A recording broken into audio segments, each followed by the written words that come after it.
कि जान दे देंगे, मर जाएंगे, मिट जाएंगे, कुर्बान कर देंगे, वो भी अब जान के नाम से डर रहे हैं। जी भाषण सुन के हम तालियां बजाते थे, उन बाबाओं के भाषण सुन के हम तालियां बजाते थे। ये देखो हिंदू राष्ट्र की बात कर रहा है, खूनों में रगों में जोश सा दौड़वा देते थे हिंदू राष्ट्र के नाम पे। उनका एक वीडियो तक नहीं मिल रहा।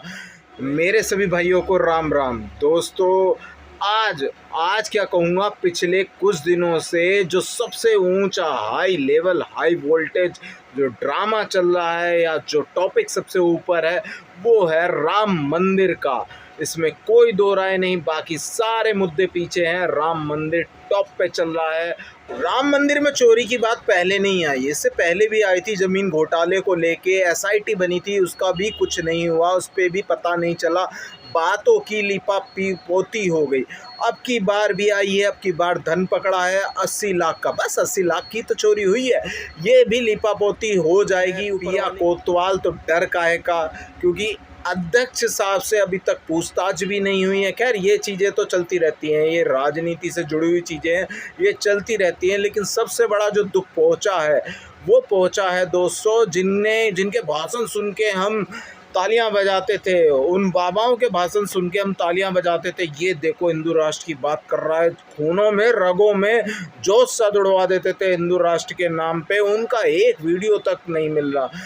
एक करके हिम्मत जो मारी है वो धीरेन्द्र शास्त्री जी ने मारी है, वो भी चुप हैं। जो जान देने की बातें करते थे कि जान दे देंगे, मर जाएंगे, मिट जाएंगे, कुर्बान कर देंगे, वो भी अब जान के नाम से डर रहे हैं। जी धीरेन्द्र शास्त्री जी कह रहे हैं जी मुझे डर है, मैं तो किसी खेत की मूली नहीं हूँ, मैं भी लटक सकता हूँ, तो मैं क्यों नाम लूँ।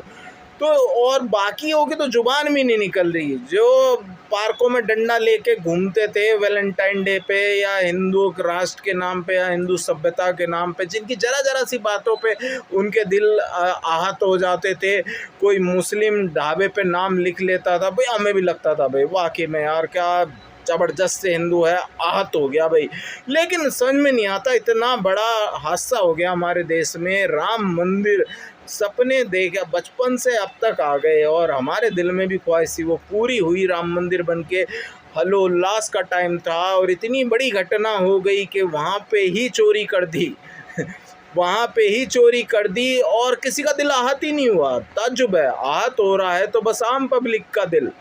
लेकिन उन दिलों का ना तो यूट्यूब पे कहीं मिलता जी कि हाँ जी हम सभ्यता के वो थे और उनके दिल आहट नहीं हो रहे, वो चुप हैं बिल्कुल।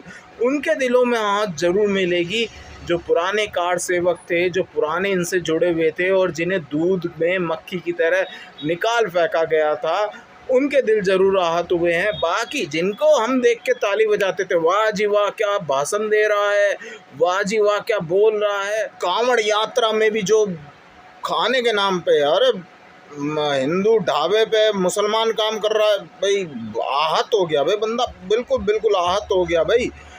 कट्टर हिंदू है, आहत हो गया, गायब है भाई साहब, बिल्कुल सिरे से गायब है। यूं ही नहीं हमारे देश को जादूगरों का देश कहा जाता, वक्त पे गायब मिलते हैं भाई साहब। अब कांवड़ यात्रा चालू हो जाएगी, फिर निकल के आएंगे और हम में भी जोश भरेंगे भाई साहब। देखो हिंदू ढाबे पे मुस्लिम काम कर रहा है, अरे क्या बात है भाई साहब। ये जो जोश है अब गायब दिख रहा है, थोड़ा दिल हमारा भी आहत होता है यार, इस वक्त भी बोल लो यार, इतना भी मत डरो यार। लेकिन नहीं, जो बाबा लड़कियों को सभ्यता के नाम पे ज्ञान देते थे, हिंदू सभ्यता के नाम पे, उनका दिल बिल्कुल अब आहत नहीं हुआ। कपड़ों के नाम पे आहत हो जाता था, उनका दिल राम मंदिर में चोरी के नाम पे, एक व्यक्तित्व नहीं देखा मैंने उन बाबाओं का जिनका दिल जरा सी बातों पे आहत होता था या पाकिस्तान पहुंच जाता था। और हम में भी जोश भरते थे भाई, ज़बरदस्त भाषण देते थे पाकिस्तान के नाम पे, पाकिस्तान के मंदिरों के नाम पे, और ऐसा लगता था कि साला पाकिस्तान ही जाके चढ़ावा कर दें। इतना तगड़ा जोश भरते थे कि पाकिस्तान ही जाके चढ़ाई कर दें। आज हिंदुस्तान में ये हो रहा है और उनका एक व्यक्तित्व नहीं मिल रहा तो दिल हमारा भी आहत होता है दोस्तों। ऐसा नहीं है कि हम पत्थर के बने हुए हैं, हम भी इसी मट्टी के बने हुए हैं और दिल हमारा भी आहत होता है। हम तो आम पब्लिक हैं, हमें नहीं पता, हम बड़े बड़ों से उपेक्षा करते हैं, वो अपना ज्ञान हम लोगों से बांटे। हमें नहीं पता कितने लाख की चोरी हुई, कितने करोड़ों की चोरी हुई, हमें बस ये पता 80 लाख पकड़े हुए हैं। क्या होते हैं 80 लाख? कुछ नहीं होते। यही मामला रफा दफा हो जाएगा, कोई दिक्कत नहीं, कोई परेशानी नहीं। लेकिन इन बाबाओं से बड़ी उपेक्षा करता है, अरे कम से कम बोल तो लो। कुछ लोग हैं दोस्तों जिन्हें सलूट करता हूँ, वे अब भी निष्पक्ष हैं, बुरे को बुरा कहते हैं, अच्छे को अच्छा कहते हैं। कुछ वाकई में लगा कि वाकई में उनमें जब भी जोश था और आज भी उनमें जोश है दोस्तों। वो जब भी लड़ते हुए दिखाई देते थे, वो जब भी हम में जोश भरते हुए दिखाई देते थे, और आज भी वे निडर हो के इस जघन्य अपराध के बारे में बोल रहे हैं दोस्तों। लेकिन उन बाबाओं को लेके मुझे थोड़ा सा शर्मिंदगी सी फील हो रही थी, इसलिए मैंने वीडियो बनाई दोस्तों। मैं बहुत ताली बजाता था उनके वीडियो पे, बहुत देख देख के बहुत जोश भर देते थे। लेकिन मैं बड़ा दुखी हूँ कि भाई वो उन लोगों के मुझे कहीं चमक नहीं रहे, और चमक रहे हैं तो बड़े डरते डरते चमक रहे हैं। इन शास्त्री जी जैसे जो कि अरबपति बने बैठे, उन्हें भी डर लग रहा है। जिनके एक आवाज़ पे सरकारें बन रही हैं आज की तारीख में, वे भी डर रहे हैं भाई पर्ची खोलने से। अरे तज्जुब है दोस्तों। हम उस पृष्ठभूमि से हैं जिसने लाखों करोड़ों योद्धा दिए, जिसने लाखों करोड़ों क्रांतिकारी दिए, और जिसने लाखों करोड़ों सच को सच कहने वाले दिए और झूठ को झूठ कहने वाले दिए। तो बाबाओं डरो मत, हम में दोबारा जोश भरो और हम में दोबारा उम्मीदों की किरण जगाओ, और अपने मुंह खोलो और हम फिर से ताली बजाएंगे आपके लिए। लेकिन सच को सच बोलो, झूठ को झूठ बोलो दोस्तों। यूँ गायब ना हो मेरे प्यारे बाबाओं, यूँ गायब ना हो, दिल दुखता है। जय हिंद मेरे सभी प्यारे भाइयों को, राम राम।